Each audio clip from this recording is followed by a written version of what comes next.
The year 1980 marked a turning point for Van Halen. Riding high on the success of their first two albums, Van Halen and Van Halen 2, the band faced the unenviable challenge of following up with their initial triumphs with something that could solidify their position as rock heavyweights. Their debut had redefined what a hard rock record could sound like, and its quick-fire follow-up had cemented their reputation. By the time their third album, Women and Children First, rolled around, the stakes were higher than ever. The recording sessions, held at Sunset Sound Recorders in Los Angeles, bore all the hallmarks of Van Halen's now famous quick and dirty approach. Producer Ted Templeman and engineer Don Landy had been with the group since the start, and because of that, they didn't have to really overthink anything. They all trusted each other. Eddie and the group really liked to work fast back in those days, and he would brag in interviews that the entire album, including mixing, was done in just 8 days. Both Eddie and David Lee Roth would say in interviews that there was no reason to just drag their asses when doing an album.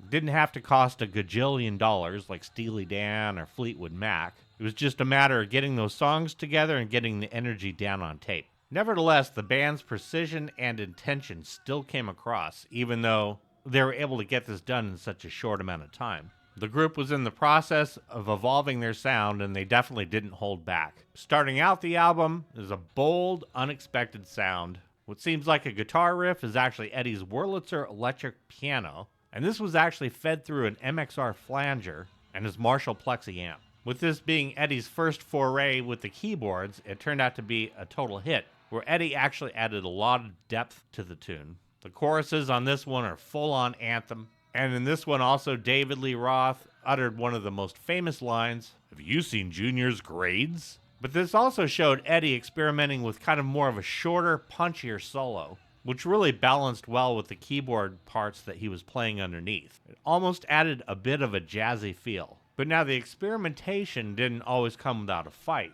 Eddie's use of keyboards in this case, a precursor to the more prominent synth stuff he would do later on, wasn't actually universally embraced in the group. When Eddie had said that was my first encounter with the band actually not wanting me to play the keyboards. And when they did the song live, it would actually be Michael Anthony playing the keyboard parts. And at that point, the band was really afraid of their resident guitar hero branching out and playing the keyboards and possibly alienating their fan base. But at the time, really, Roth actually appreciated the novelty. So overall, the reaction was a bit mixed. For Everybody Wants Some, the band went all-out hedonistic. With Alex Van Halen's tribal drum beat setting the tone, the song explodes into this uninhibited, definitely punctuated by that off-the-cuff monologues to add that flair. And the middle section features Roth riffing on a spontaneous interaction with a woman visiting the studio, which actually would become an enduring live staple of their shows as well. Eddie's guitar in this one is pure fire,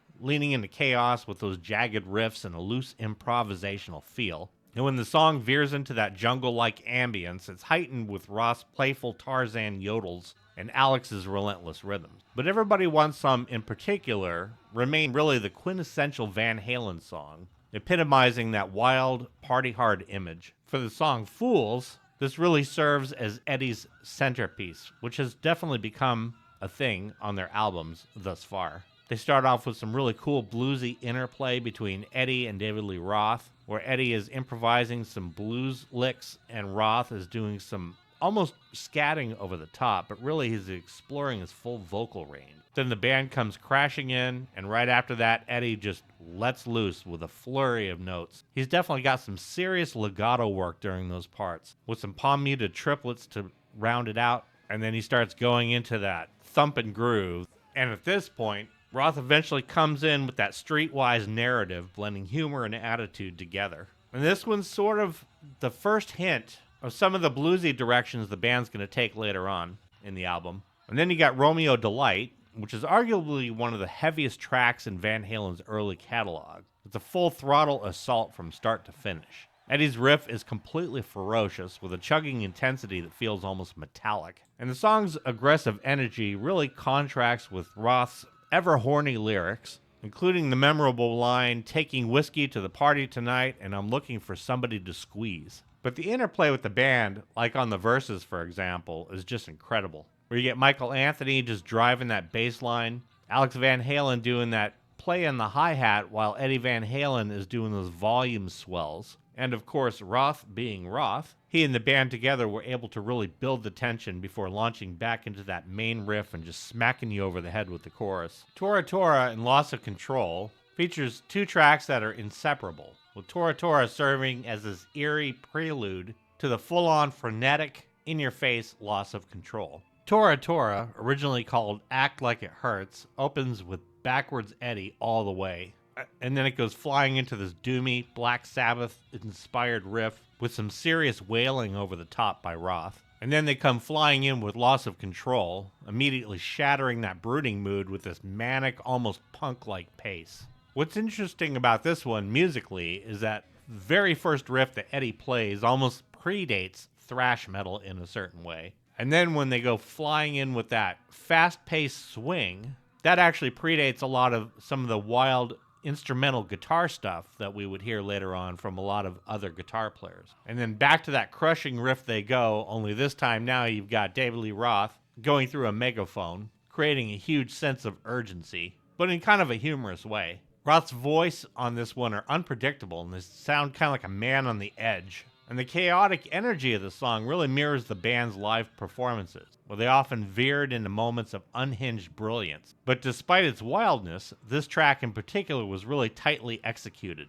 with every instrument contributing perfectly to the controlled chaos. And when that solo opens up, it's hard to say that Steve Vai did not take some kind of inspiration for the audience's listening, with Eddie whipping out some killer double stops over this fast-paced swing before he breaks down and goes into the flange part. And from that point on, the solo becomes pure headphone candy, just being panned all over the place with heavy flange going on and Eddie just lighting that thing up. And then it totally shifts gears for Take Your Whiskey Home, where the track begins as this acoustic blues song, with Eddie finger-picking a laid-back intro that feels like a back porch jam session. Eddie's completely grooving on the intro, with Roth's smoky vocals sailing over the top. And then in classic VH fashion, the band just crashes in, transforming the song into this full-blown riff-heavy rocker. But the shift from that acoustic intro into the heavy part is just perfectly seamless. And it really showcased the way the band was able to play with dynamics. David Lee Roth's lyrics are soaked in humor and swagger, and Eddie does some pretty sweet breaks in the solo, right down to a two-hand tapping piece where right afterwards the song just totally changes key. And Take Your Whiskey Home was one of the earliest pieces of material in the Van Halen catalog, dating back to the mid-70s. But by the time they took it to the studio for Women and Children First, it was fresh and vital, thanks to the band's tight arrangement and balls-out delivery. And then for Could This Be Magic, the band takes yet another turn, with this acoustic track standing out as one of the most unusual songs in Van Halen's catalog. Eddie's slide work gives that old-timey kind of bluesy feel, while Roth's laid-back vocals add that storytelling quality. And for this, they brought in Nicolette Larson to sing some backups. Her harmony vocals bring that unexpected warmth to the track, and the sound of the rain, recorded live outside of the studio, adds that organic ambience as well. The song definitely serves as a lighthearted diversion from the rest of the album's heavier fare.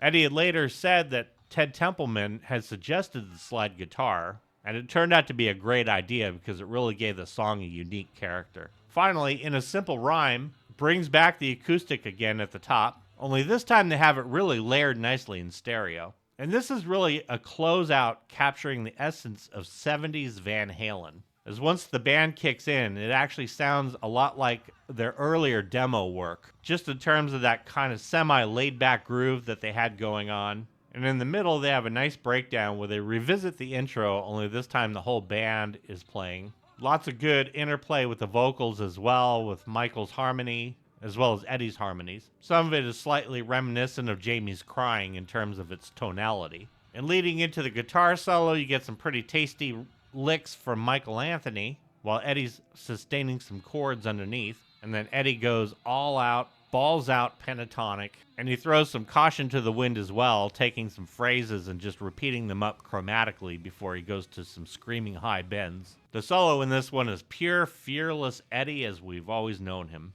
But here's kind of the kicker for the tune, is that at the very end, the final moments of the song transition into this untitled instrumental riff, which they had called Growth. And this ending actually left the fans really intrigued, as the band had planned to continue Growth on their next album, Fair Warning. Unfortunately, that plan never materialized, but nevertheless, it is interesting that they had actually included it tacked on to the end of this one. Nevertheless, the fans were hooked, as the album was a perfect next step as the band was growing. For Van Halen, they proved that they weren't going anywhere. And as Roth famously said at the time, the 80s is it, and it belongs to Van Halen. What's interesting about this album is that at the time, there were a lot of expectations on Van Halen. They came crashing out of the gate with that first album, didn't slow the momentum for the second album, and so there was a lot of pressure and expectations on them, but they certainly delivered with Women and Children First. And by this time in their career, they weren't just another hard rock act. They were well on their way to defining what hard rock would mean for a new decade.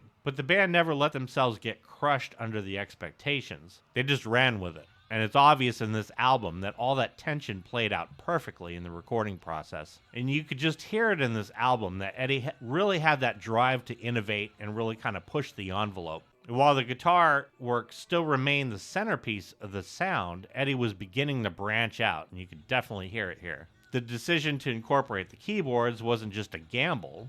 It was Eddie's way of really being able to explore another side of his musicality and apply it to the group's work. And really, Eddie just thought it sounded cool at the time. Of course, Eddie's experimental phases went beyond musical, especially when it came to his instruments. The guitar featured on the album cover, this highly modified Ibanez Destroyer, was basically rendered unusable. Chris Holmes from Wasp had later recalled how he lent Eddie his Destroyer, and in turn Eddie had lent his model to Chris, but Eddie had pretty much botched the entire thing. He even sawed into the body to create this rear cutaway, but overall the guitar ended up just sounding and playing like pure ass. Chris had said that he just didn't see how Eddie was even able to play that thing at all. And Chris's guitar turned out to be worse for wear. When he picked it up from Eddie's place, he found that Eddie had reversed the bridge, a pickup was removed, and parts had been tossed into a drawer. But that was Eddie for you. And then, of course, you had the infamous helmet photo shoot. Helmut Newton, photographer,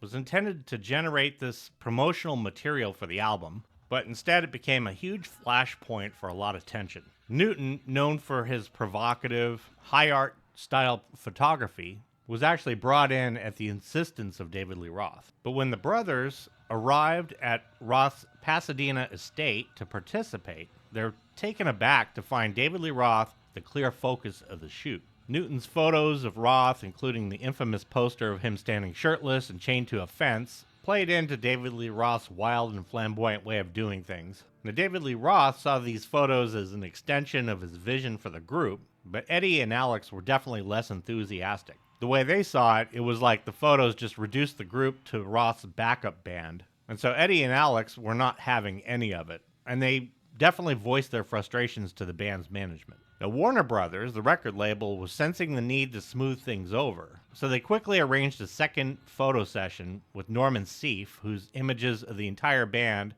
were ultimately chosen for the album cover. The Helmut Newton poster, however, was still included as a limited edition insert into the first million vinyl pressing. It was a bit of a compromise. Nobody was completely satisfied, but they got over it, for the time anyway. Despite all of this, Women and Children First was definitely a triumph for the band. Heck, even critics dug it, and they were starting to acknowledge the band's growing complexity at that point. Rolling Stone highlighted the high-volume art of the album's heaviest tracks, while one of the toughest critics, Robert Christgau, actually praised Eddie's structural creativity and speed. And by the time the album peaked at number 6 on the charts and went platinum, it was clear that Van Halen's momentum was not slowing down. Now, for all the success, the members of Van Halen remained aware of the stakes. As Eddie often pointed out, the music was never meant to be perfect. He would say that all of our albums have mistakes. Big deal. We're human. It reeks of feeling, and to me, that's what it's all about.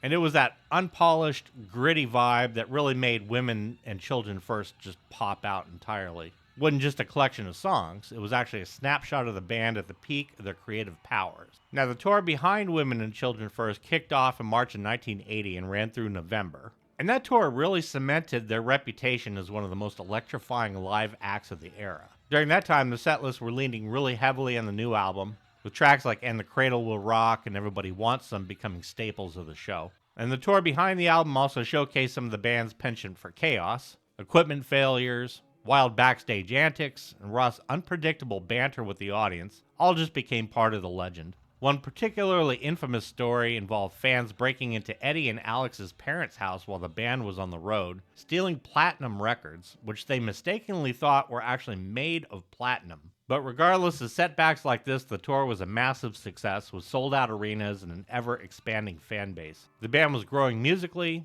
and didn't compromise their collective personality. And this solidified Van Halen as a band that didn't just play music, they lived it. Now, I've also covered Van Halen 1 and Van Halen 2 by this point, and also I've done a 4-part series on the life and career of Eddie Van Halen. I have left the links below in the description, so make sure you check them out. To my subscribers, thank you so much. You totally rock. And if you haven't subscribed yet, smack that thing like it owes you money. And also, while you're at it, smack the like button like it also owes you money. But only an odd number of times, please, for each. And I want to thank you so much for watching.